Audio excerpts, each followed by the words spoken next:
Hi అండి. Hello అందరికీ. బిర్యానీలోకైనా, కొబ్బరి అన్నమైనా, రైస్‌కైనా, చపాతీకైనా, దేనికైనా జ్యూసీగా గ్రేవీతో ఎంతో రుచిగా ఉండే ఈ చికెన్ కర్రీ ఎలా చేసుకోవాలో అందులోని ఇది చూద్దామా? ఒకటి అనుకోండి. చికెన్ కర్రీ అంటే చాలా ఎక్కువ రకాలుగా ఘాటు చేస్తారు లేకుండా కదా! ఎంతో రుచిగా కమ్మగా ఉండే ఈ చికెన్ కర్రీ ఎలా చేసుకోవాలో చూద్దామా మరి?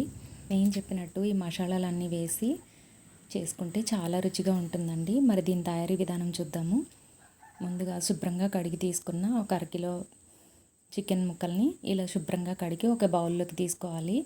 దానికి కొంచెం పసుపు, 1 టీ స్పూన్ కారం, 1 టీ స్పూన్ ఉప్పు వేసి, 1 టీ స్పూన్ ఆయిల్ కూడా వేసి ఇలా మొత్తం అంతా ముక్కలకి పట్టించి, ఉప్పు కారం పట్టించి ఒక పావు గంట పాటు పక్కన పెట్టుకోవాలి.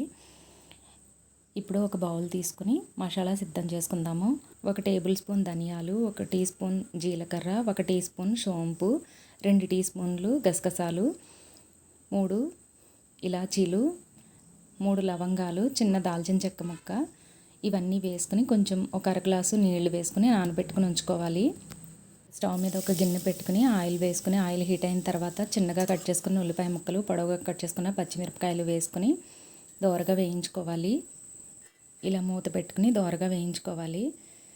చూడండి, ఈ గిన్నె నేను మీనాక్షిలో తీసుకున్నాను. ఈ గిన్నె చాలా మందంగా చాలా బాగుంది. అలాగే మూత పెట్టుకుని వండుకుంటే తొందరగా మగ్గిపోతాయి. ఇప్పుడు కర్రీలో కొంచెం కరివేపాకు వేసుకుని, అలాగే చికెన్ అయినా మటన్ అయినా మనం ఫ్రెష్గా దంచుకున్న అల్లం వెల్లుల్లి పేస్ట్ వేసుకుంటే చాలా బాగుంటుంది.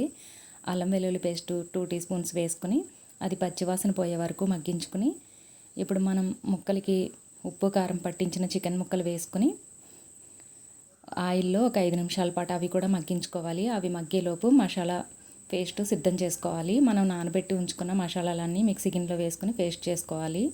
ముందు ఉప్పు వేసాం కాబట్టి రుచికి సరిపడా ఉప్పు, 2 టీ స్పూన్స్ కారము, పసుపు వేసుకుని, అలాగే మనం మిక్సీ పట్టుకున్న మసాలా పేస్ట్ కూడా వేసుకుని మొత్తం అంతా ఒకసారి కలుపుకొని, చికెన్ పీసెస్కి మసాలా అంతా పట్టేలాగా ఒకసారి మొత్తం కలుపుకొని, ఒక అరకప్పు కొబ్బరిపాలు వేసుకోవాలండి. కొబ్బరిపాలు వేయడం వల్ల చాలా రుచిగా ఉంటుంది.